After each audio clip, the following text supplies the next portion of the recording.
Hello guys, this is your friend Shinobi Nexus 2.0 and we are back with a new fanfic. Which is what if smart Naruto build massive harem with Fem Sasuke, Fem Kurama and Kagaya Part 1. And if you enjoy this fanfic then please press the like button and subscribe to my channel for more fanfic like this. And now let's start the fanfic. Within an endless void stood a woman. The woman possessed a regal beauty, having long flowing white hair going past her feet, pale skin, her eyebrows cut low and round, a symbol of nobility, red lipstick, clear white eyes, a slit on the center of her forehead, wearing a high-collared Harem kimono which has tomos running down the center and edges of the gown adorned with intricate gold and purple lines. The most noticeable feature were the two horns sprouting from her head. This woman is Kagaya Otsutsuki, the progenitor of Chakra, rabbit goddess and mother of the Sage of Six Paths. Currently Kagaya was watching as one of the fragments of her power, the Kyuubi no Kitsune, Katsumi she believed her name was, attacked the village Konohagakure, a village founded by the previous transmigrants of her grandsons Indra and Asura. Despite being sealed within the moon by her traitorous sons, Hagoromo and Hamura, she was still able to view the events happening in the elemental countries. It made Kaguya want to laugh at Hagoromo's face, the people he had so much faith in turning his precious ninshu into weapons of war, and sealing the tailed beasts away. But it also angered her that these lowly humans still have access to her chakra. It should never have been given to them, as the reason was for her clan to not find her and kill her for betraying a member when she only wanted to start fresh in peace. Are you watching, my foolish son, because I can sense your consciousness and chakra lingering? Watching how these people use the power you gave them to lie, cheat, steal, and kill each other. Imprisoning your own creations. You could have lived long but chose to die as a lowly human. Kaguya thought to herself. Just then, Kaguya saw a blonde man and red-haired woman appear on the battlefield with 3 infant boys. From what Kaguya's seen, the man was Minato Namikaze the Yondaime Hokage, and the woman was Kushina Uzumaki the Red Death, while the 3 babies were their newborn sons Arashi, Menma and Naruto. So, that's Asura's newest transmigrant, Kaguya thought, focusing on baby Naruto. Kaguya watched as Minato summoned the Shinigami to seal Katsumi's yin and yang chakra within Arashi and Menma respectively, while sealing the soul inside Naruto. Before surprisingly the Shinigami let the man live rather than take his soul. Now interested, Kaguya watched as the family returned to Konoha, where Minato announced his sons Arashi and Menma as heroes for containing the Kyuubi's chakra, everyone cheering for the newly titled Twin Princes of Konoha. It made Kaguya shake her head, and her sons wondered why she kept most of the humans imprisoned in the infinite Tsukuyomi. As the villagers celebrated their new heroes, the Namikaze family returned to the Hokage's office, meeting with Tsunade Senju, a member of the Senju clan, Asura's descendants, and Jiraiya of the Sannin, the latter of whom made Kaguya growl, glaring at the man. After being trapped within the moon, Kaguya eventually learned it was the Grand Toad Sage Gamamaru who told her sons of the humans she kept imprisoned in the infinite Tsukuyomi.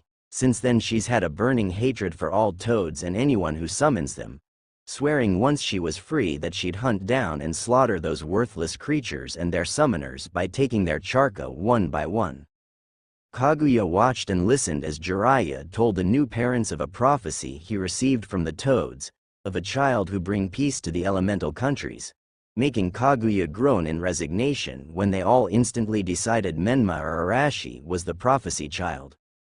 Yes, because interpreting a prophecy is always smart, Kaguya thought sarcastically before frowning, changing the view where she saw Naruto in a room alone. They basically forgot their 3rd son, instead focusing on the other 2. While Kaguya would admit she wasn't the best mother, hardly even seeing her sons due to the paranoia of her clan coming for her, she at least never favored one over the other and treating them the same amount of attention. So, to see 2 parents, people who preached about the bonds of family and friends, to ignore one of their own children just because of some prophecy told by a senile old toad with 1 foot in the grave, was truly sickening. And people called me the demon, Kaguya thought. Though maybe this could be used to her advantage. Changing the image again, this time to a clan compound, specifically the Uchiha clan. Indra's descendants. Going to a specific room, Kaguya saw a sleeping baby girl. Satsuki Uchiha, the newborn daughter of the clan head, and Indra's newest transmigrant. Yes, this could work out wonderfully, thought Kaguya, smirking, activating her Byakugan. A little known fact about the Byakugan, well, hers at least, was it truly lived up to its name of the all-seeing eye. After her imprisonment, Kaguya discovered another power of her eyes. They could show her glimpses of the past, present, future, and possible futures. It's how she knew what would happen after being sealed away. Hagoromo's ninshu, sharing chakra blindly. His sons turning against each other, all of it. Kaguya also saw Zetsu's plan to revive her, a plan so convoluted she wondered if he even considered all the things that could go wrong with it, because he only cared about himself, as shown by him causing chaos behind the scene like the typical Otsutsuki clan member, destroying life without thinking of the consequences whatsoever. This is why she hates her childish clan, boasting the fact of having incredible power by destroying planets and calling themselves so-called gods, who lord over any lesser species, that when they are on the losing end of a fight they throw a temper tantrum worthy of an angry toddler and then start whining and repeat their previous actions. But now she'll make her own plans, ones that will have revived in a matter of a few years rather than the centuries Zetsu's plan is taking. Yes, soon I shall return, and all will fear me, and rejoice, Kaguya thought. Time skip 9 years. Konoha. Well done, Menma. Arashi, you're coming along nicely. You'll be as strong as your old man in no time. Minato congratulated his sons, who stood on a branch. Hey, don't forget me, Minato. They'll be badass just like their Ka-chan, shouted Kushina, crossing her arms, Minato chuckling sheepishly. Please, we won't be strong as you two. We're going the strongest in the world, right, Ni-san? Said Menma, smirking, looking to his brother. Oh yeah, no one will be strongest than us, Arashi agreed, as both parents smiled at their children. Unknown to the family, they were being watched by someone, another boy looking at the family with cold, detached eyes from his perch in a tree. The boy was Naruto Uzumaki, Minato and Kushina's third son, and Arashi and Menma's younger brother, or as the latter two referred to him, their personal punching bag. Naruto sneered at his brother's egos were inflated further, like most male Uchiha gaining their Sharingan. They managed to master tree walking. Big deal. Naruto had already mastered it when he was 6. Did anyone praise him for it? No, because in the minds of his family and the rest of the village he was a talentless weakling, who would never compare to his brothers, with Menma and Arashi feeling the need to remind him of the fact every day. What no one but 2 other people knew was that Naruto was stronger than he let on. While his brothers were trained by their parents, Naruto trained on his own and occasionally with his best friend, preferring it that way as then he could keep his skills a secret. It also wouldn't do no good for the villagers to hate him more. See, while Naruto's brothers were seen as heroes for containing the Kyuubi's chakra, Naruto was seen as the Kyuubi itself for containing the soul. For the first 5 years of his life, Naruto had to live in fear of the villagers, constantly looking over his shoulder. Not that it helped, as they always seemed to find him, and that's when the beatings began. Naruto lost count of how many times he was beaten to near death, then having to drag his broken body back home. He tried telling his parents what was happening, but they didn't believe him even when they saw him covered in his own blood.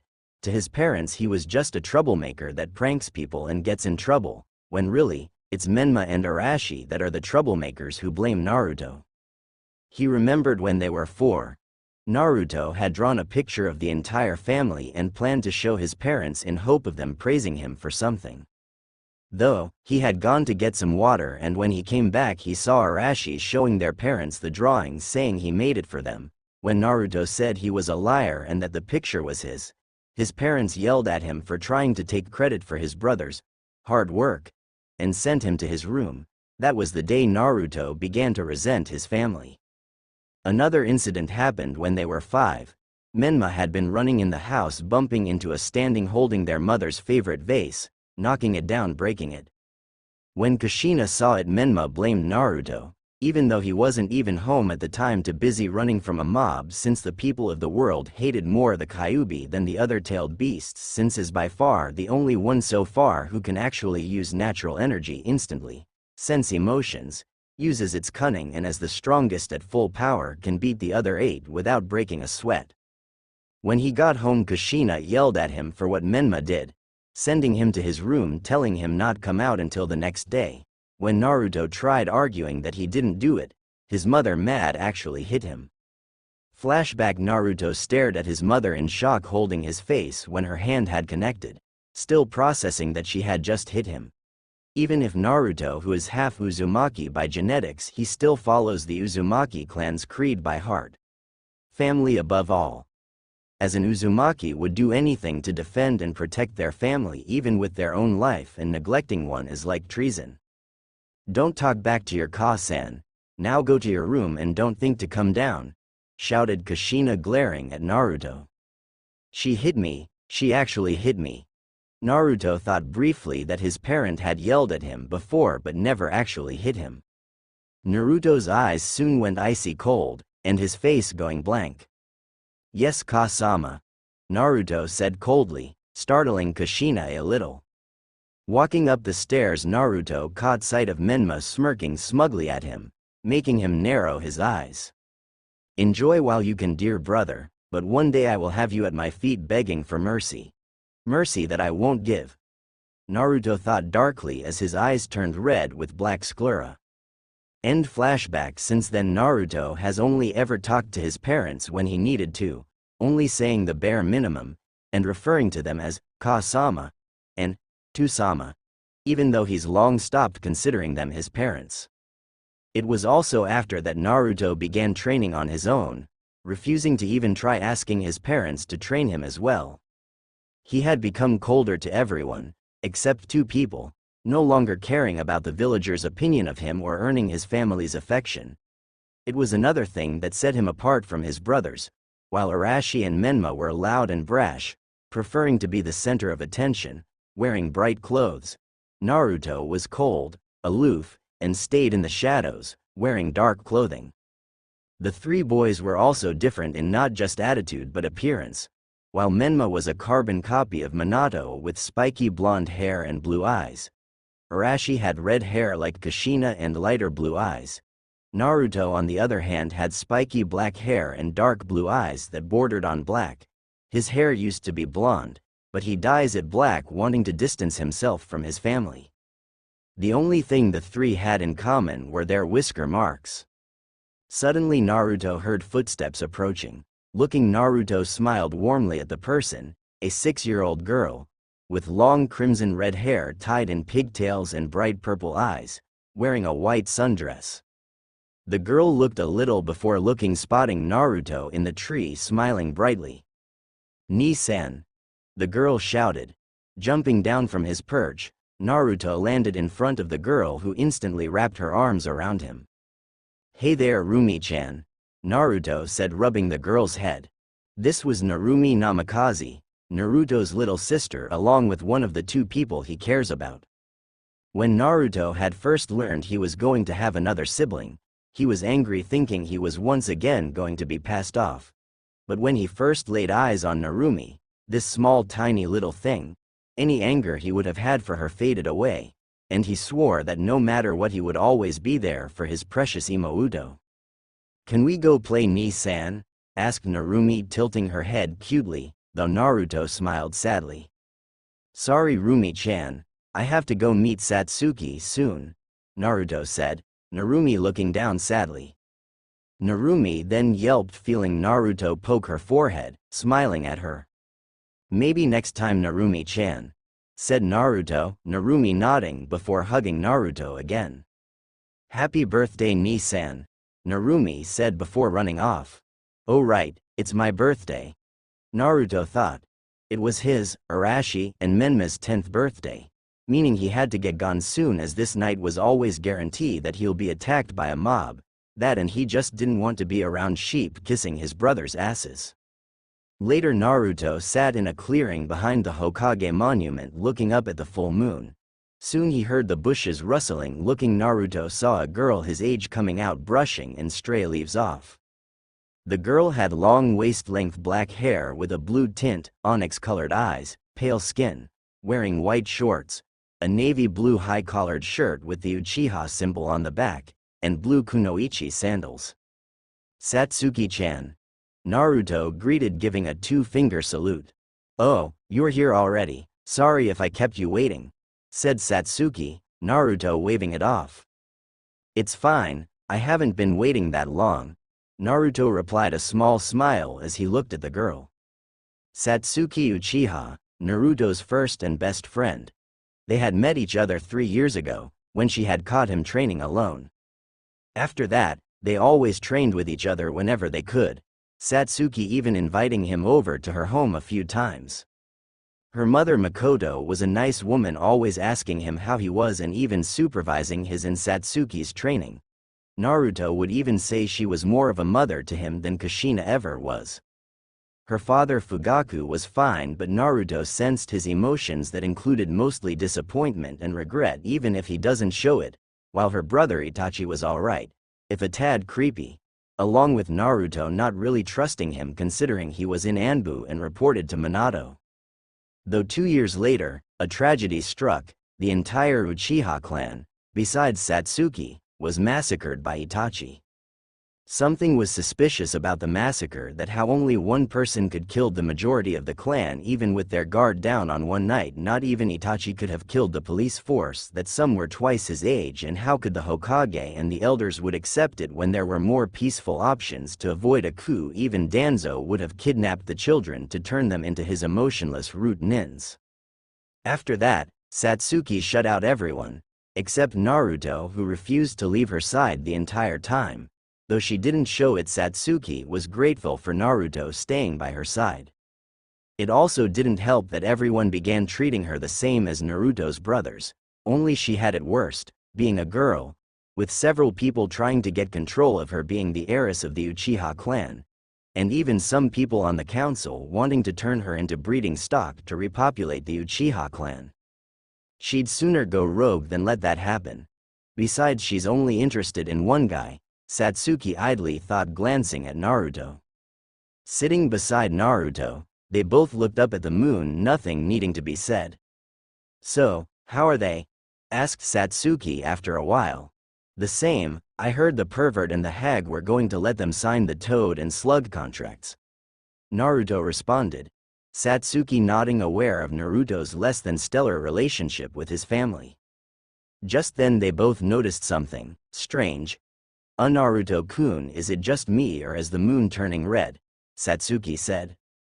"No, I see it too," said Naruto, suddenly feeling drowsy.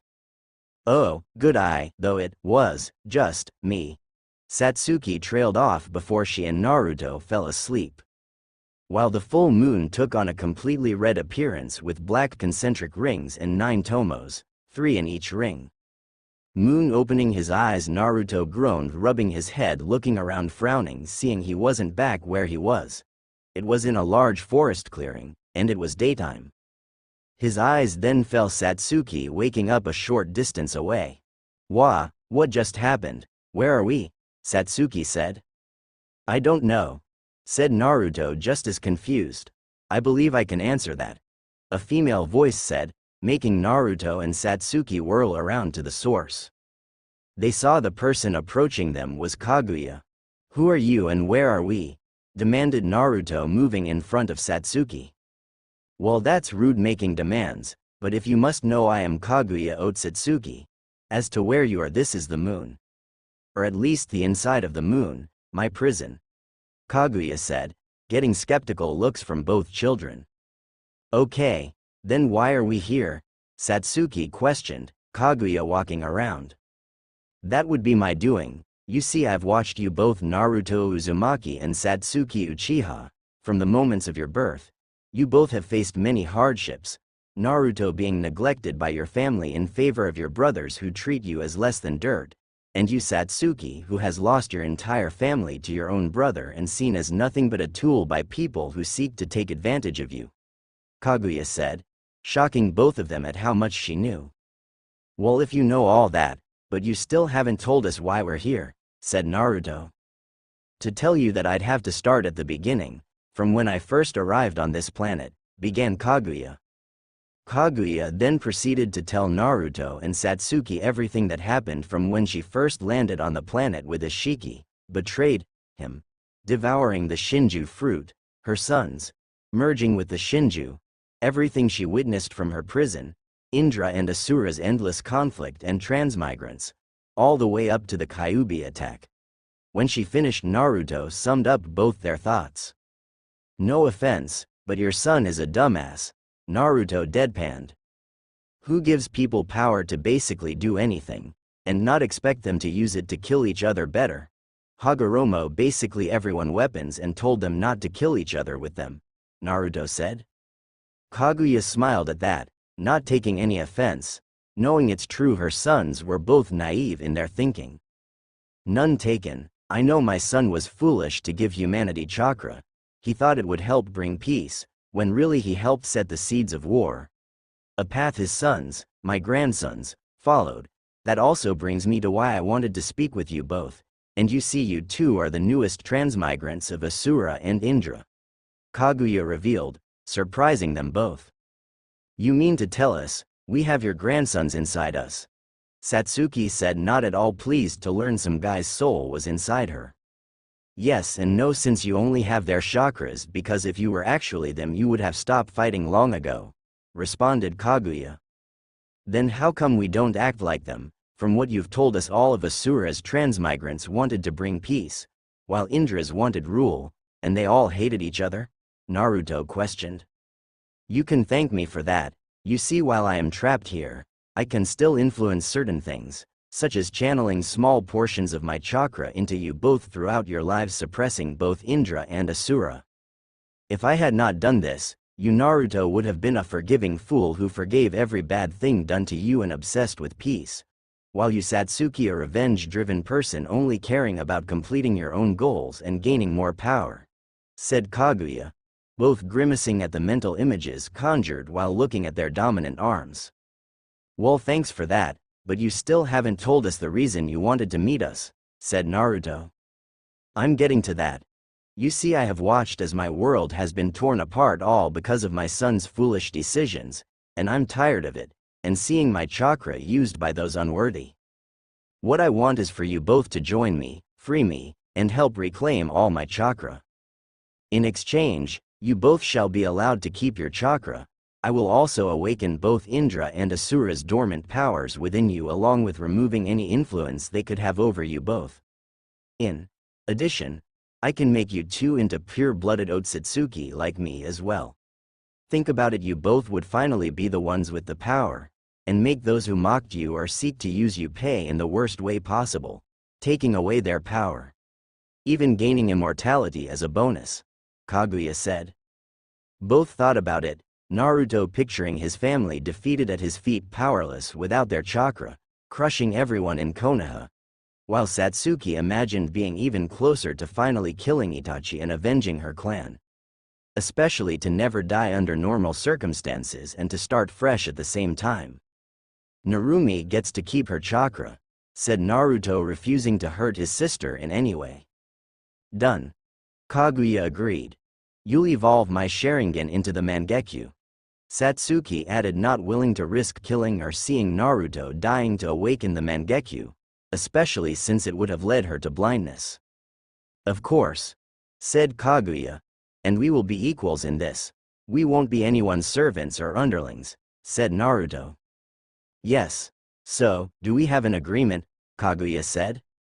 Naruto and Satsuki looked at each other, nodding. "Good, now hold out your dominant arms," said Kaguya. Doing so, Naruto held up his right while Satsuki held up her left. Grabbing both their hands, Naruto and Satsuki felt power surging through them, while also feeling something being erased, Asura and Indra. Then as quickly as it came, it stopped. "I have awakened your powers. You Satsuki now have access to your Mangekyo Sharingan despite that you already unlocked it, and like Indra you will not have to worry of going blind from overuse, and possess the 6 paths yin power. You Naruto will be able to access 6 paths Sage Mode, the wood-style Kekkei Genkai, and the 6 paths Yang power. Kaguya explained. Naruto and Satsuki awed at the new power they now have. What now? Asked Naruto, eager to test his new powers. Now we talk with your tenant Naruto, Kaguya said as the surroundings changed to a sewer with a giant cage. Behind the cage were 2 giant blood-red eyes looking down at the 3 people. Naruto and Satsuki both knew this was the Kyuubi's soul, Naruto having always known and having told Satsuki. Hello Katsumi, Kaguya said to the tailed beast that holds half of the Jubi's power. Katsumi stepped out of the shadows showing her full glory, though being noticeably smaller and malnourished due to losing all her chakra, before shrinking down transforming into a teenage girl. The girl had long crimson red hair that went to her hips, matching red eyes, a curvaceous figure that was enhanced by the tight-fitting black robes with a cape that extends to the floor she was wearing, matching thigh-high length boots, and fingerless black gloves that extend to just below her elbows. Kaguya, Katsumi growled. Now is that any way to talk to your Ka-sen?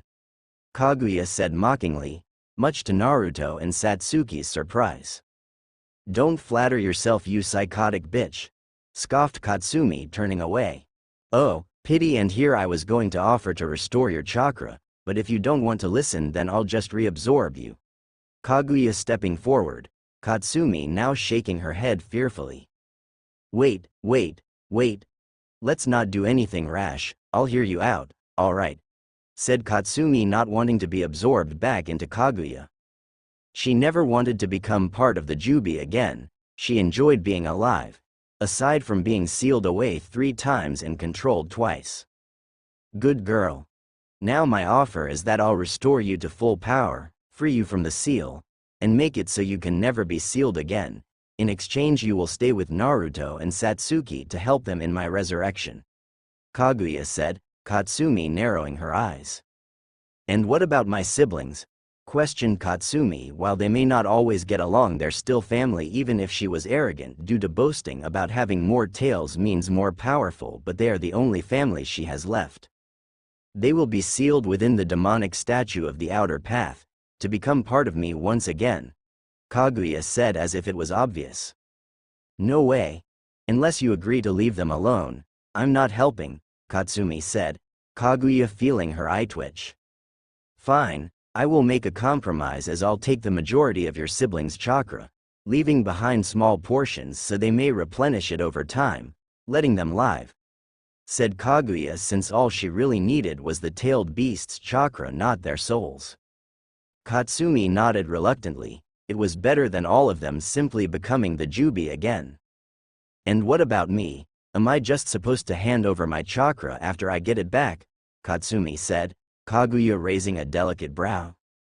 I never said I'd get you your chakra back, I said I'd restore it. The chakra sealed in those 2 fools will be absorbed into the statue, said Kaguya.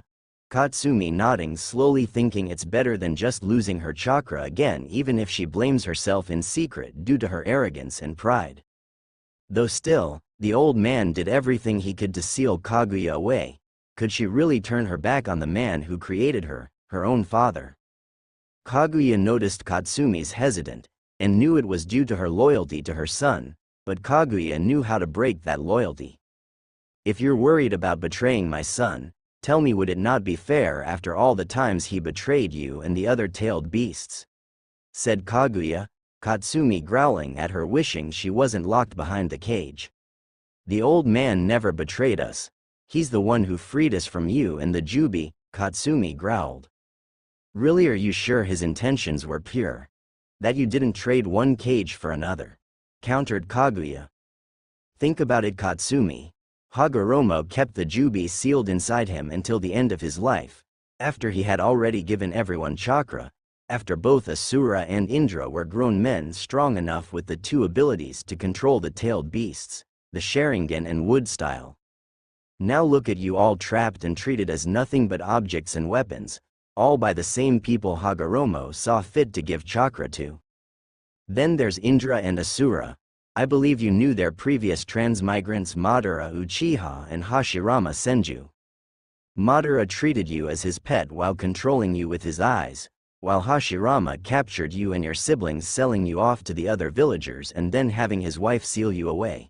Then Indra's other descendant who controlled you a second. Now tell me, if that is not betrayal, then what is? You know what else? That he has been watching us the entire time and did nothing to help because he chose to die as a human when Otsutsuki. Even a half-breed can live for centuries like you and your siblings Katsumi. Kaguya said, as Katsumi fell to her knees clutching her head. Stop, please just stop, Katsumi said pleadingly. As much as she wanted to deny it, everything Kaguya said made sense. Hagoromo could have found a way to prevent them from being sealed away, but instead he taught humans how to use chakra before releasing them, then his sons having the power to control them, and their transmigrants controlling them and turning them into weapons. Kaguya entered the cage, kneeling down, putting her hands on Katsumi's shoulders. Join us, Katsumi, and none of the tailed beasts will ever have to fear being sealed away again or controlled. They will be free. No one will have chakra to use against you ever again, said Kaguya. Katsumi nodded, looking. Yes, I'll help free you, Kaguya, though one more thing. The masked man who controlled me, I get to kill him, said Katsumi. Get in line, sweetheart. If anyone's ripping that bastard apart, it's going to be me, said Naruto, reminding them of his and Satsuki's presence. Both of you, when the times come, will be able to take revenge on the masked fool. But for now, I will restore you to your full power, Katsumi, Kaguya said, channeling her chakra into Katsumi. Instantly Katsumi felt her power returning, making her grin viciously at being back to full power, while the seal keeping her locked away melted away. It's done, you're now free and all your chakra has been restored, said Kaguya, standing up. So, what do we do now? Asked Satsuki, crossing her arms. Now, you return to your bodies and train in your new powers, collect the tailed beast chakra, and it has to be willingly just in case, seal it within the demonic statue. Then we will achieve our plan to stripping humans of chakra, Kaguya said, as Naruto and Satsuki began fading, showing they were returning to consciousness. Also, don't tell anyone about this meeting or your new powers to no one, said Kaguya seriously, knowing the wrong people would eventually find out. Nodding, both Naruto and Satsuki faded away, while in the shadows, two pair of red eyes with black sclera watched Kaguya, but the minute she sensed it, disappeared into the shadows. Maybe staying inside Naruto is better than being inside the moon, Kaguya said, smirking. Real world. Opening his eyes, Naruto sat up, finding him and Satsuki back in the clearing. Was it just a dream? Naruto wondered. I wouldn't too sure about that, said Satsuki, looking at her hand. Why is that? Questioned Naruto. In response, Satsuki showed him her left palm, where a black crescent moon was located, along with channeling chakra into her eyes, activating her Sharingan, which had 3 tomos, before it evolved into 3 intersecting ellipses. Shocked, Naruto looked at his right hand, seeing a white sun symbol. I wonder, Naruto thought, remembering Kaguya said she awakened the wood style in him. Placing his hand on the ground, Naruto channeled chakra through it, causing several flowers to grow. Okay, now that's cool, said Naruto with a smirk. He wished he could rub it in his family's faces that he has the bloodline of the Shoden Hokage, before using it to lock Arashi and Menma in a cage, but knew he couldn't unless wanted to answer questions he'd rather not. Don't get a swelled head, boy, a female voice, getting both their attention. Looking, they saw a fox kid sitting nearby, a fox with red eyes. Katsumi, Naruto said, Katsumi rolling her eyes. Who else would it be? Yes, it's me, boy, said Katsumi, jumping on Naruto's shoulder. Don't get any ideas, boy. I just prefer you to the Uchiha until you prove yourself to gain my trust, Katsumi said, growling at Satsuki. She didn't care if she was friends with the boy, She's been controlled by 2 Uchiha before and she'll be damned if a third time happens. So, I guess now we train in our new powers, said Satsuki. Yeah, I just wish I could show Arashi and Menma, just to see the fear in their eyes when they see I have the power now.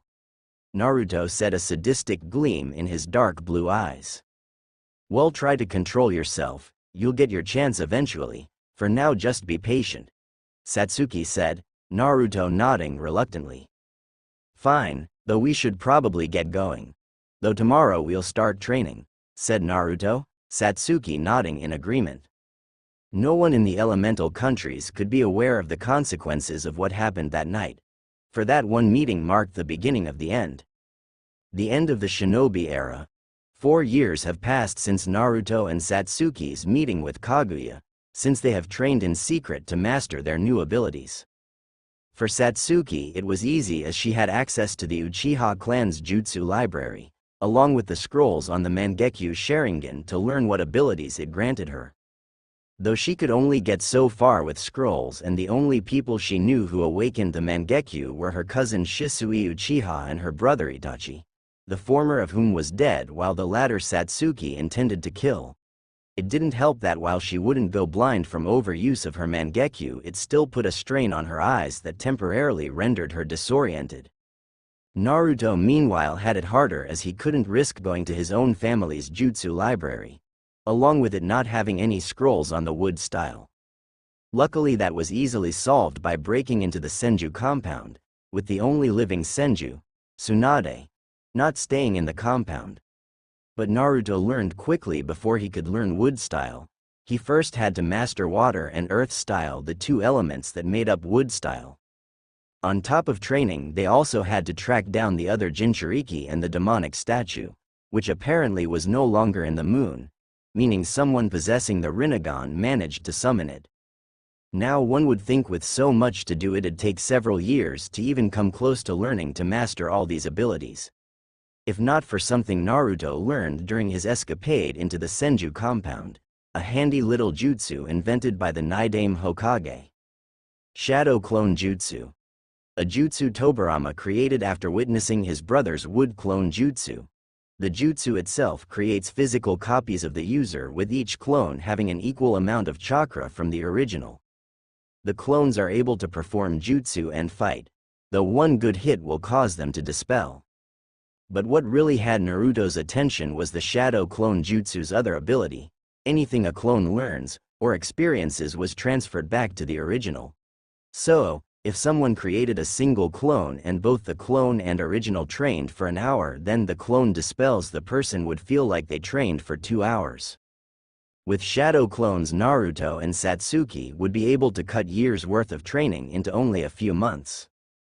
It took them a few hours before they could successfully perform the shadow clone jutsu. Though while they could now create clones to assist in their training, they soon learned there was a limit to how many they could create. Naruto, already possessing large chakra pools thanks to his Uzumaki heritage, and held Katsumi as he could create over 1,000 clones, combined with the power Kaguya gave him, boosted that number to 2,500 clones. Satsuki, on the other hand, while having larger than average chakra pools, was only able to create 10 clones, while with the boost she got from Kaguya the amount went up to 50. So, every day Naruto and Satsuki both went to their training ground, making as many shadow clones as possible and set them to work. For Naruto, he had 500 clones work on taijutsu, another 500 worked on chakra control, another 500 worked on calligraphy and fuinjutsu, another 500 worked on awakening the six-path sage mode, 300 were assigned to begin mastering Naruto's 3 basic elements of water, earth, and wind, while the final 200 clones Naruto sent out into the elemental countries to locate the other Jinchuriki and the demonic statue. Satsuki meanwhile divides her clones in 5 groups of 10. The first group worked on increasing her chakra pools, the second worked on taijutsu, the third worked on refining the few jutsu she already knew, the fourth worked on mastering her 2 elements of fire and lightning, while the final 10 worked on mastering her Sharingan, as even though she has it fully unlocked didn't mean she knew how to use it, She knew Itachi had mastered the Sharingan to the point he could put someone in a genjutsu just by pointing at them. The real Naruto and Sasuke worked on increasing their strength, speed, and agility, as while the shadow clones transfer back everything they learn and experience that didn't include physical attributes. Once his clones had come far enough in Fuinjutsu, Naruto places gravity seals on both himself and Sasuke, both set at 5 times gravity, so that when they came off they'd get a major speed boost, while increasing the seals by ×1 whenever they started getting used to them. Naruto also made progress in his 6-path Sage mode, being able to call on it, though he couldn't hold the cloak long as it put a strain on his body. While Satsuki made progress in Mangekyo abilities, having a special affinity for Amaterasu which she could shape and control in her own unique, blaze style, being able to shape the black flames in a variety of ways, whether as a shield, a weapon, usually a blade or arrows, combining them with hers and Naruto's techniques. She could also summon Susanoo rib cage and an arm, but still had trouble fully manifesting it. Satsuki even managed to copy a jutsu from someone neither she nor Naruto particularly liked, Kakashi Hatake. Naruto because of being his father's student, and Satsuki because the man shamelessly read smut in public and he had something that didn't belong. The jutsu she copied was one she very much enjoyed, the Chidori, an S-rank assassination jutsu that she has already made different variations for it. Even Naruto could learn the Chidori due to being a natural sensor and won't suffer from tunnel vision. Even Satsuki found out that she is also a sensor too. Though with Satsuki gaining her own signature jutsu with the Chidori, Naruto wanted one for himself and thus stole his father's Rasengan scroll, not only learning and mastering the Rasengan in a week but creating a stronger version he calls Spiraling Ring. He also added his wind affinity to the Rasengan, something Minato, Jiraiya, and Kakashi have never managed, thus creating his second original jutsu wind style, Rasen Shuriken. Naruto even awoke his adamantine sealing chains during the time he saved Hinata from bullies from his torso, and has also started to develop it to release from his limbs and to turn his own chakra into armor and weapons. Naruto himself particularly enjoyed showcasing his new strength during academy spars, brutally taking his opponents in sadistic glee. Given he's always been on the receiving end of the beatings, it was nice to be the beater for once. Especially when the parents of the children he brutalizes try seeking retribution only to be sent to the hospital. Satsuki had to intervene a few times before Naruto accidentally revealed too much about his skills. Being one of the only 3 people that can successfully calm him down, the other 2 being Narumi and Katsumi. Though while Naruto's love of battle could get out of hand, he could still keep his cool, which Satsuki was thankful for, not wanting Naruto's trigger-happy personality to interfere with their plans. Currently Naruto laid asleep in bed with Satsuki and Katsumi pressed against him, though as soon Naruto woke up. Opening his eyes, Naruto smiled at the red and black hair splayed across his chest. A year ago he and Satsuki finally came out to each other about their feelings, quickly followed by a heated makeout session.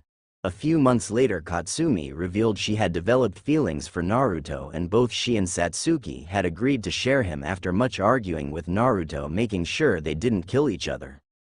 They've never gone farther than making out and some groping, wanting to wait until they're older before going any farther. Running his hands along their sides, eliciting moans from both beauties, Naruto would love nothing more than to stay where he was, but knew he and Satsuki had to get up for the graduation exam at the academy. As Naruto was concentrating, he vanished from where he is, appearing beside the bed. That was another of his techniques, Shunpo, a technique allowing him to teleport short distances instantaneously. It was like the Hiraishin but didn't require a marker. Heading to the bathroom, Naruto took a quick shower before getting dressed. His attire consisted of a sleeveless dark gray GI, a long-sleeved black undershirt with a turtleneck, a red sash, black pants, and white boots. Physically he looked the same in that he lacks the whisker marks due to Katsumi being freed from the seal, only standing taller and more muscular. His hair still colored black, only looking darker ever since meeting Kaguya, spiked up more with a single lock of hair hanging over the right side of his face. Heading into the kitchen, Naruto began cooking breakfast, knowing Satsuki and Katsumi will be up soon. A year after meeting Kaguya, Naruto had moved in with Satsuki in her apartment, which was big enough for all three of them. Only Narumi knew Naruto lived there, occasionally visiting her brother there. It hadn't really surprised Naruto. His family hadn't even noticed his absence, having long since accepted that they'll always care about Menma and Arashi because they held Katsumi's chakra. Naruto still looked forward to the day he gets to tear the chakra out of them all and having them powerless at his feet. Soon Naruto heard both Satsuki and Katsumi waking up, just in time as he finished. Looking, Naruto smirked at what they were wearing, or lack thereof. Satsuki had thrown on a shirt 2 sizes too small as it strained against her, while showing her lacy black panties and smooth pale legs. Katsumi meanwhile hadn't bothered putting a shirt on, wearing only matching crimson lace underwear. Katsumi, seeing Naruto staring, smirked, leaning forward, pushing her up. "Like what you see, Naruto-kun," Katsumi purred. "Very," replied Naruto, as Satsuki smiled, wrapping her arms around Naruto's neck, pecking him on the lips. "Yes, well, just a few more years, then you'll get see what's underneath," Satsuki whispered in his ear. As much as I'd love to continue, we still have to get to the academy," reminded Naruto. Satsuki groaned at the reminder. 4 years stuck in the academy, surrounded by fangirls who only cared about finding Prince Charming to save them, and boys that had fantasies of what being a shinobi. The worst part for Satsuki were the fanboys, though. She lost count of how many times she had to resist using Amaterasu on them. The two worst were Arashi and Menma, both believing she belonged to them. The only thing stopping her from killing them was that Naruto already called dibs on ending their lives, which he was finding more tempting each day he saw either of them go near Satsuki. "Hey, you think I want to be surrounded by annoying brats that think being a ninja means rescuing princesses and saving the world? I don't, but look at this way, after today we're one step closer to never seeing this village again," said Naruto. Satsuki nodded before going to dress. Her attire consisted of a dark gray jacket with violet lining and dark blue edging, unzipped halfway to show a dark blue crop top.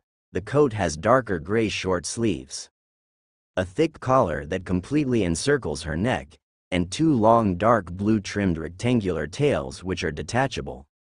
Form-fitting black pants. Around her hips and over the tails of her coat is a gray belt, which has 2 pieces of dark gray material trimmed in blue attached to it. The first covers from her left hip to the back of the belt and is folded over the belt, and the second is attached from the right hip and almost around to the other piece of material.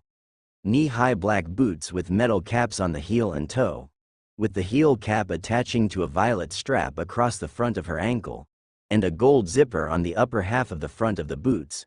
A single small buckled strap is on the upper outside of her boots, and a purple bandana tied around her left knee. A pair of black fingerless gloves with long dark blue cuffs reaching to mid-forearm complete the outfit. Her waist-length hair was done up in a ponytail with her bangs curving to the left side of her face. In short, Naruto could die happy knowing he's seen this vision of beauty.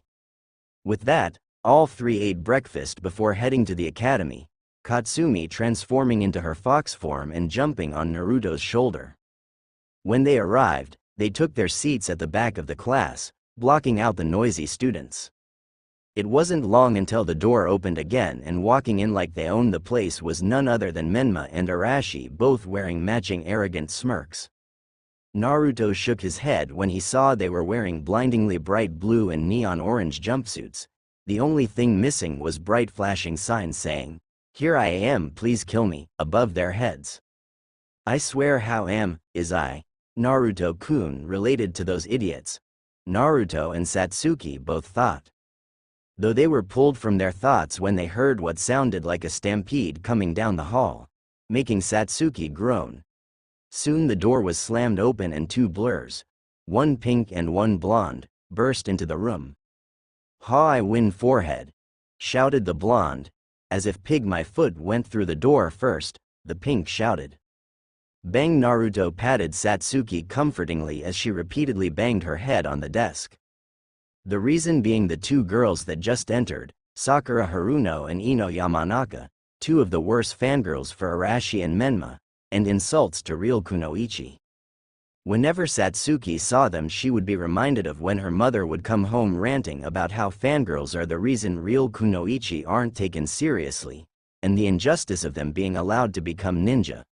Safe to say Satsuki developed the same hatred. No way I'm sitting with Arashi-kun and Menma-kun, Ino pig, screeched Sakura. Yeah right, like they want that huge forehead blocking their view of me, Ino shouted. The first chance I get, those two will die. Satsuki thought, determination burning in her eyes to end the wretched fangirls. Eventually the sensei, Iruka Amino, entered the classroom, with Naruto smirking dangerously. They used to have another teacher, Mizuki. Shame that he had an unfortunate accident. Said accident being Naruto impaling him on a truth-seeking ball when he caught the teme staring at Satsuki. Luckily, Naruto didn't have to worry about disposing of the body, as anything hit by the truth-seeking balls is reduced to ash. Alright everyone, settle down, said Iruka, gaining a tick mark when no one listened. I said shut up you little brats, Iruka shouted using his big head no jutsu. Instantly everyone quieted down, making Iruka nod. Alright, as you all know, the graduation exam is today.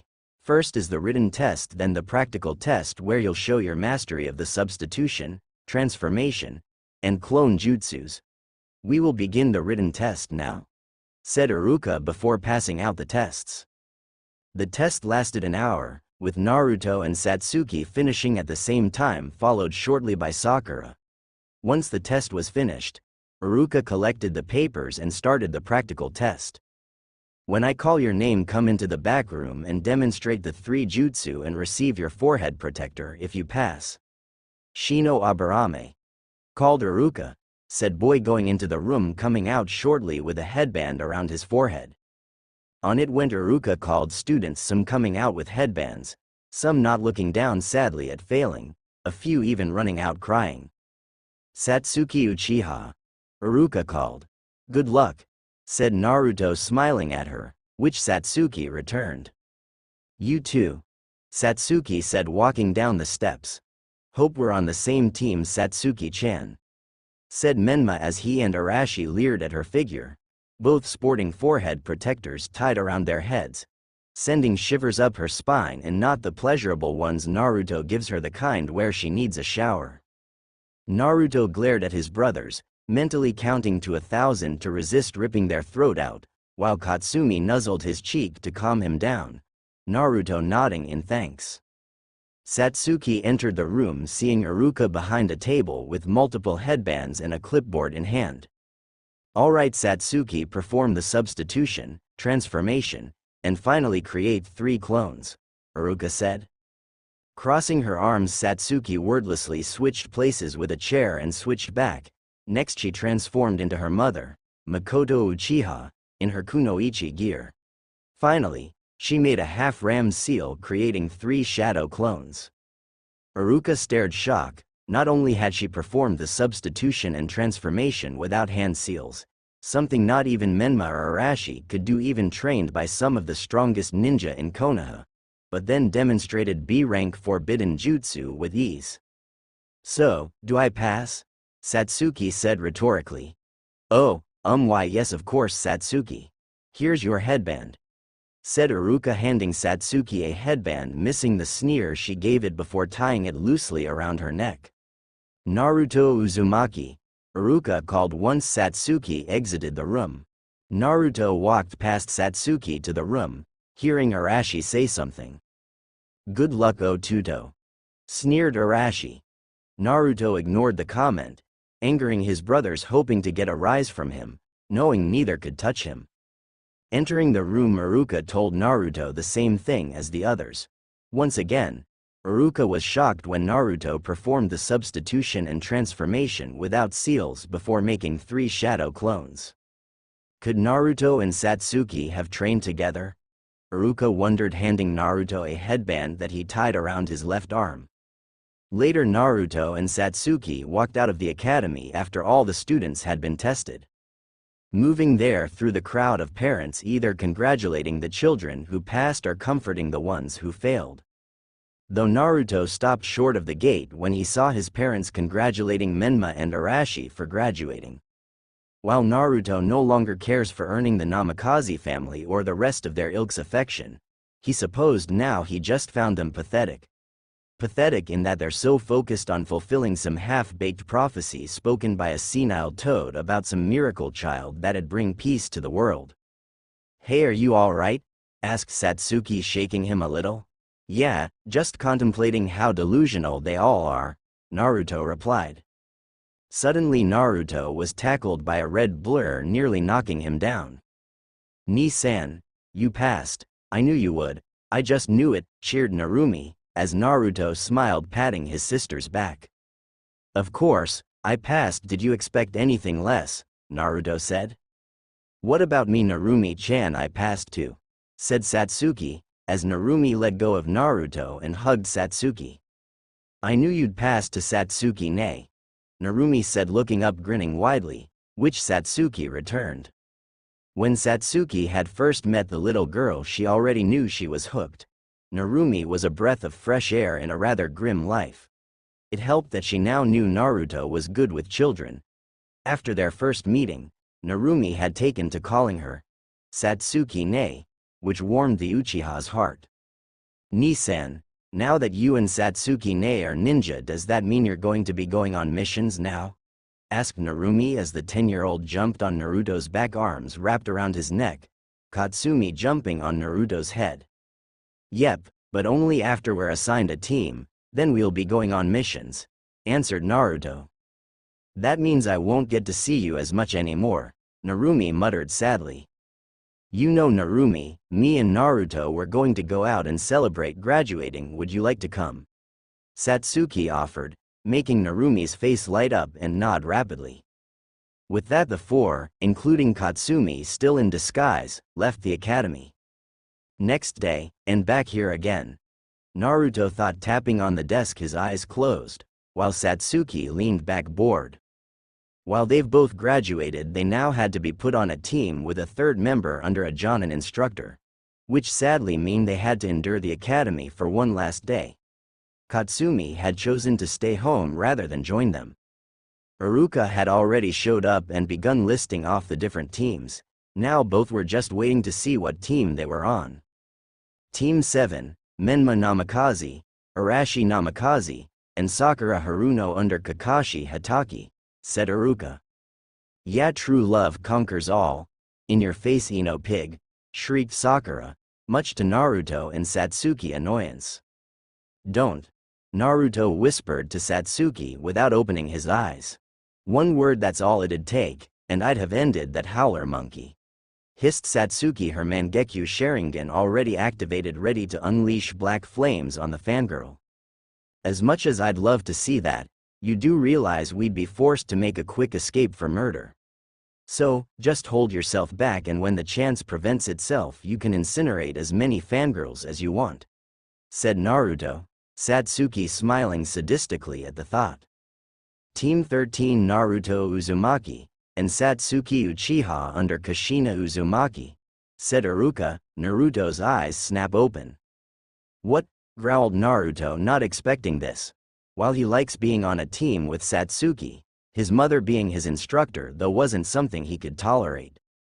"Now your senseis will be here soon, so for now relax and wait.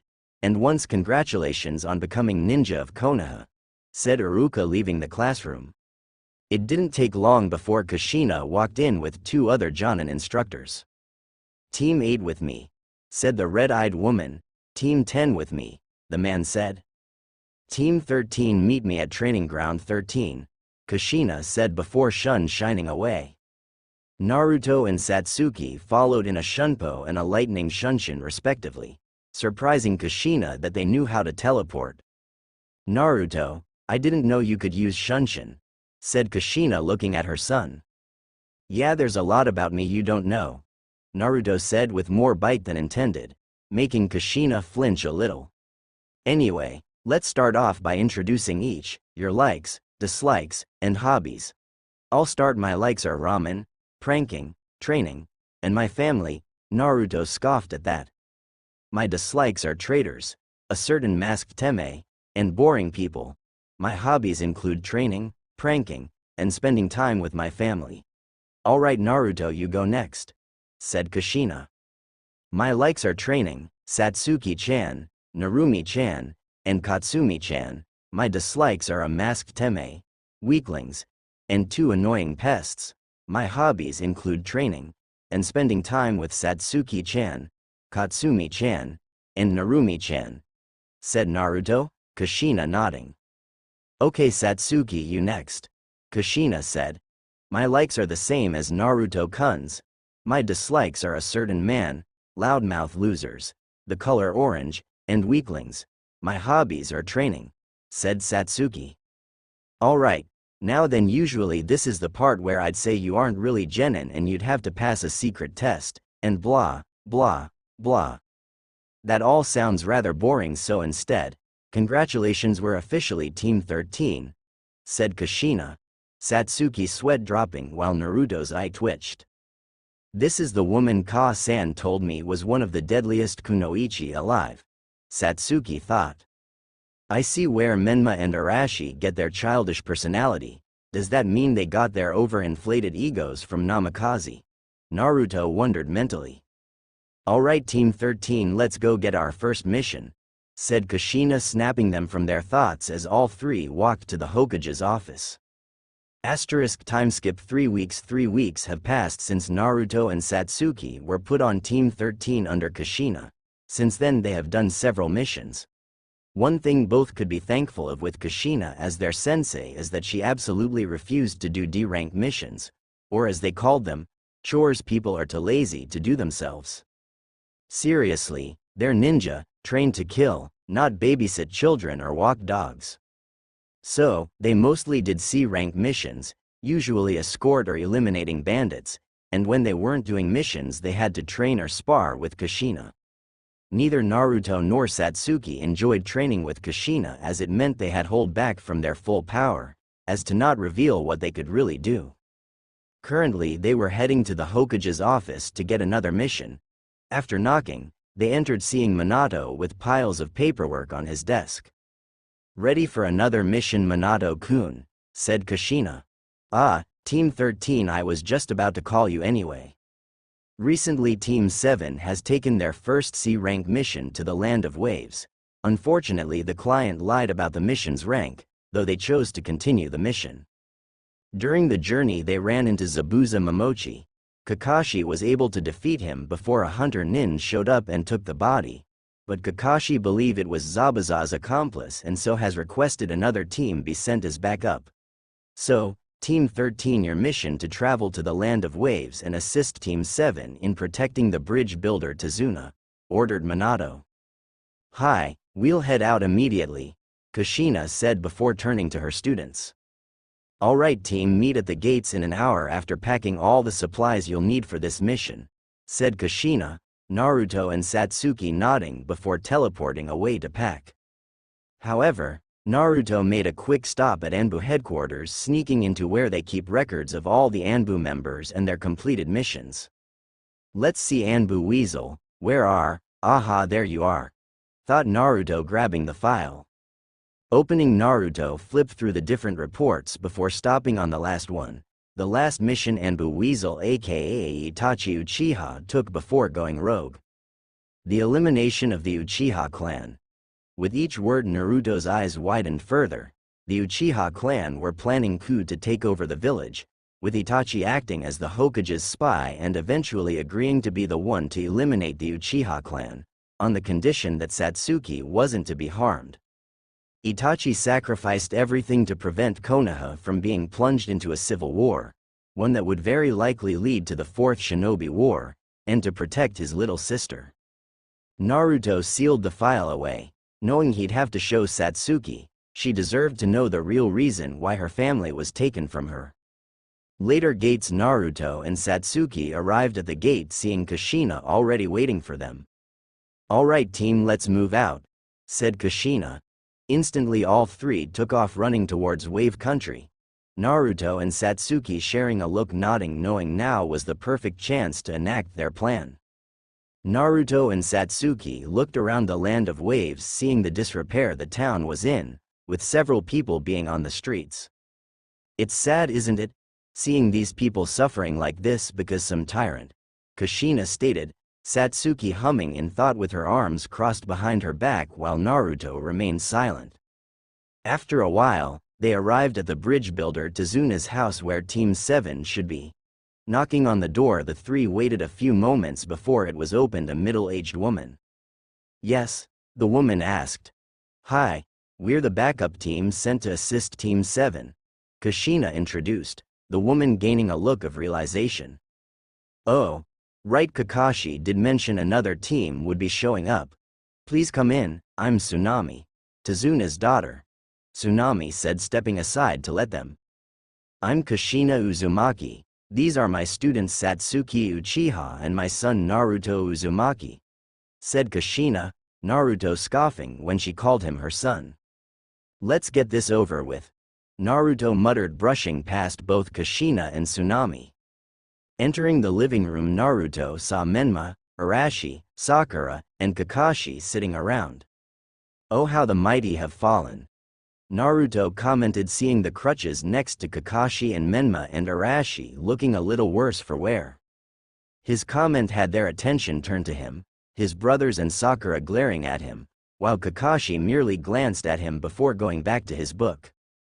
What are you doing here, loser? Demanded Menma, as Kushina and Satsuki entered. We're the team sent to assist you, Sochi, said Kushina, the two scoffing and sneering at Naruto. Well, you'll be able to help Ka-san, but the loser will just get in the way. And don't worry, Tasuki-chan, we'll protect you, Arashi said, shamelessly looking Satsuki up and down. Naruto bristled at them, blatantly eyeing his girlfriend. While he could care less about what they think of him, that didn't stop Naruto's anger at being looked down on by this pathetic weaklings that will only depend on Katsumi's old chakra. And yet you are the ones that needed another team to back you up. So much for the sons of the great Yondaime. Guess all that training amount to nothing, Naruto taunted, Menma and Arashi's faces turning red at the insult.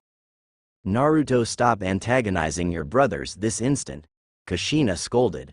Glaring at her from the corner of his eye, Naruto turned on his heel and left the house, a worried Satsuki going after him, knowing nothing good would happen of Naruto going off on his own. Satsuki found Naruto in the forest, knocking trees down, throwing them into the air and destroying them. Throwing another one into the air, Naruto's hand was surrounded by purple chakra, surrounded his right hand before a purple blade made of pure chakra shot out of his hand and impaled the tree, slicing through it. Though just as quickly the blade vanished and Naruto fell to his knees, gripping his now burned and shaking hand. You idiot, Satsuki said, running over to him. What were you thinking? You know you can't handle creating an energy blade like that as you are now, Satsuki admonished. I was thinking I've had to restrain myself for 4 years from just tearing those worthless insects apart, Naruto snarled with a murderous glare, one that actually made Satsuki flinch. She knew Naruto held nothing but hatred for his brothers. It was different than her hatred for Itachi. She once loved and looked up to Itachi. Then he murdered their parents, particularly their mother Makoto, and massacred their clan, and any love or respect she had for her brother turned into a burning hatred and need for revenge. But for Naruto, he had always been second to his brothers and treated as a punching bag by them. There was never any sibling love between the three, only pure hatred. Satsuki wouldn't admit out loud, but she had always been terrified of what Naruto would become if his hatred consumed him with no one around to keep him in check. I don't think anyone would be able to stop him, Satsuki thought grimly. Looking at his hand, Naruto saw it was fully healed, but a few tremors still went through it. Clenching his fist, Naruto breathed deeply, willing it to stop. I'm good now, said Naruto, standing, but Satsuki stopped him and grabbed his hand. No, let me see, Satsuki said. I said I'm fine. Naruto was cut off when Satsuki looked at him warningly. You're lucky you can even still feel your hand. You know it's dangerous when you use the advanced version of the God Split Cut," Satsuki said as her hands gained a soft green glow. The God Split Cut is another of Naruto's original techniques, one that was pure shape transformation. The idea was to coat his hand in a field of chakra to act as a powerful blade. It took months for Naruto to get it down, and when he did, it was sharp enough to slice clean through a boulder. He even taught it to Satsuki to see if she could make her own improvements. But Naruto didn't stop there, wanting to create more powerful versions. So far he's only been able to create a blade of pure energy that was more powerful than the God Split Cut and used to keep his opponents at more of distance. He called it Violent Fierce God Slicer. Of course, whenever Naruto tries using it, he damages his hand and runs the risk of permanently damaging the nerves in his hand, only able to use it safely when using the aura he creates with his 6-path Sage mode. His body just can't handle the power, so Satsuki made him swear to use it as a last resort, at least until he can find a way to use without damaging his hand. Satsuki soon finished healing his hand. She had learned basic medical ninjutsu, knowing it'd be good for one of them to learn it. "There, you're luckily it wasn't anything permanent," Satsuki said. Naruto didn't say anything, merely looking at Satsuki intensely. Looking up, Satsuki locked eyes with Naruto. For several moments, both of them just looked at each other. After a few moments, Naruto raised his hand, grabbing a strand of Satsuki's hair that fell in front of her face and brushed it behind her ear.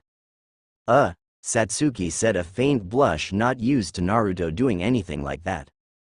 "Before we left Konoha, I found something that you should know about," said Naruto suddenly while pulling out the file he took. Looking at the file, Satsuki felt a sense of dread wash over her when she saw it was Anbu Weasel's, her brother's Anbu name, mission file. Turning back to Naruto, Satsuki's feeling of dread wasn't helped when she saw his expression. Timeskip 5 days. Naruto blitzed past several thugs with his God Split Cut activated. Turning to them, Naruto smirked cruelly when blood exploded out of their chests before falling over dead. All around Naruto were dozens of bodies, all with similar injuries. These were Gado's hired help, all of whom Naruto has taken care of, while Satsuki went to deal with Zabuza, his accomplice, Gado, and anyone else that got in her way. After Satsuki had read the file Naruto gave her, she had turned scarily calm, Naruto having expected her to get angry or sad learning the truth of her family's massacre. Instead, she just became calm, not reacting to anything that happened around her. Until that little brat had to open his big mouth, thought Naruto with frown. Flashback: everyone was gathered at the table in Tezuna's house, after taking turns guarding Tezuna and the bridge and his family. Menma and Arashi were talking animatedly with their mother. Sakura was fawning over the former two. Kakashi was reading his smut while somehow eating without removing his mask, and Naruto and Satsuki simply ate silently. "Why do you bother?" Inari asked, looking at the ninja. Said Kakashi, glancing up from his book. "Why do you bother? You can't beat Gato, no one can. You all come here, act like you know anything about suffering, but you don't. You all live cushy and comfortable lives in your village. None of you know anything about suffering. So why don't you all just leave before you die?" Inari shouted. Suddenly, before anyone could react or say anything, Satsuki suddenly had Inari by his throat, slamming him against the wall. She glared at him with her Mangekyo Sharingan blazing in her eyes. "Little brats like you should learn to keep their mouths shut, Genjutsu. Endless nightmare," Satsuki said, casting the Genjutsu. Not even a second later, the boy screamed in agony before slumping unconscious. Dropping the boy carelessly, Satsuki turned her glare to Tsunami and Tezuna, freezing them in place. "Learn to teach your brat to keep his mouth shut, otherwise I'll do worse than simply trap him in a nightmare world," Satsuki said, vanishing in a flash of lightning before anyone could say anything. End flashback: the Genjutsu she had used wasn't anything too dangerous. It just trapped Inari in a nightmare world where he experienced all the pain and suffering Naruto and Satsuki went through in their lives. A sort of downgraded version of Tsukuyomi. where it feels like years in the genjutsu but only a second passes in the real world. But it doesn't leave the victim in a coma, just unresponsive for a few days and probably some lasting mental scarring depending on what Satsuki does to them in the genjutsu. Shaking those thoughts for now, Naruto grabbed 2 semi-intact bodies and pulled out 2 sealing tags, placing the tags on the back of the bodies' necks as the Naruto watched the corpses began transforming before his eyes. In a matter of minutes, gone were the bodies of 2 of Gado's thugs, and in their place was his own dead body along with Satsuki's. They were completely identical down to their clothing, and the best part was any tests performed on the bodies would come up as matches that they were in fact him and Satsuki. "I see you're finished," Satsuki said, walking up to him dragging Zabuza behind her and carrying his sword. "Just finished. He's not dead," stated Naruto upon seeing Zabuza not having a single wound on him. "Physically he's alive, mentally however," Satsuki trailed off with a shrug, Naruto nodding when he finally noticed the glassy look in Zabuza's eyes. "His partner?" Naruto asked her. "I'm sure I left them in enough pieces to be recognizable," replied Satsuki neutrally.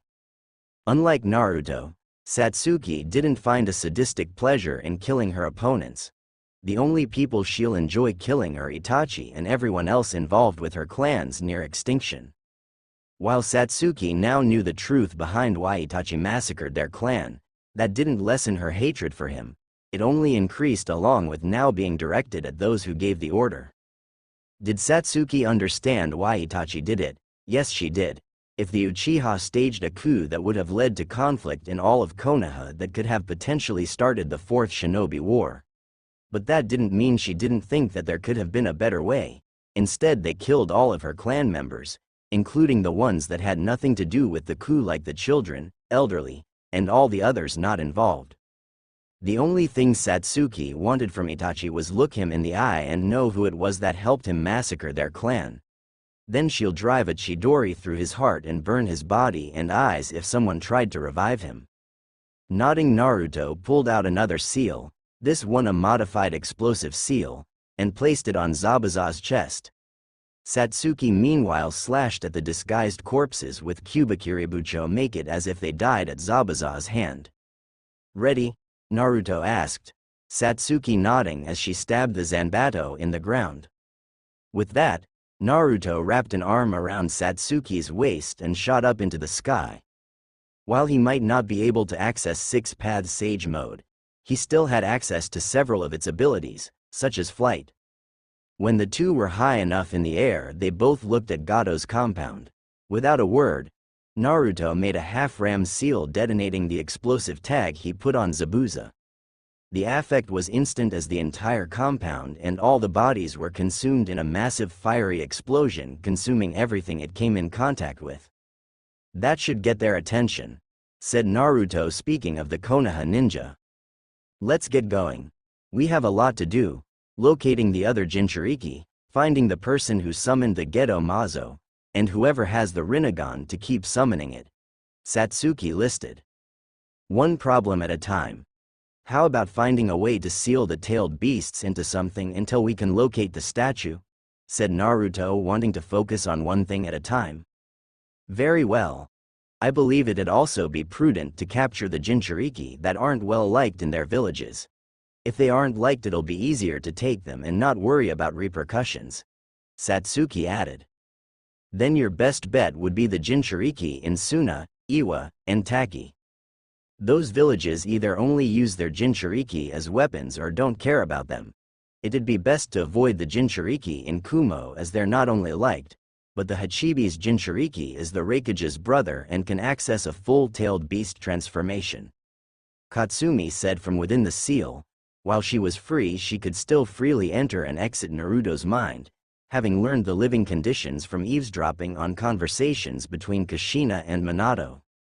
Even she has Kaguya inside Naruto for company. Even with her pride, she knows that Naruto can become stronger than her and Kaguya combined eventually.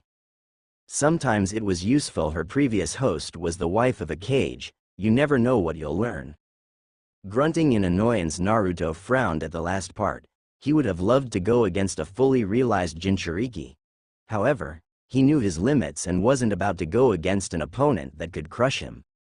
It'd be best to go after the Suna and Taki Jinchurikis since those villages only have one each, while Iwa has two, said Satsuki after a moment. Alright. But first, what about something to keep the tailed beasts sealed in when we extract them? Naruto reminded. While they'd be able to seal Kaide into an object, the Nanabi needed something stronger to hold it, or that the Jinchuriki willingly join us. I may have a solution. Katsumi spoke up. What is it? Naruto thought. The amber purifying pot. It's one of the treasured tools the sage left behind. It's able to record the voice of anyone that responds to the wielder. If you're able to get the Jinchuriki or my siblings to respond to you, you can seal them in the pot until you get the Gedo Mazo. Katsumi explained. Great, where is it? Asked Naruto. Kumo, replied Katsumi while looking off to the side and began whistling innocently. Naruto's face went blank while his eye twitched. Of course it is. Naruto thought. Naruto relayed what Katsumi told him to Satsuki, who cursed silently that one of the possibly best ways to capture the tailed beasts was in the one village they wanted to avoid until they were stronger. How about for now we focus on increasing our own strength, and if we come across a Jinchuriki then we'll capture them and figure out things from there. Naruto suggested. That'd probably be best for now. Agreed Satsuki. While they're both strong, compared to people who are cage level or higher they're still weak. Naruto could only hold his six-path sage mode for a few moments before he had to release it. He still needed to practice more mastering wood style before it was strong anew.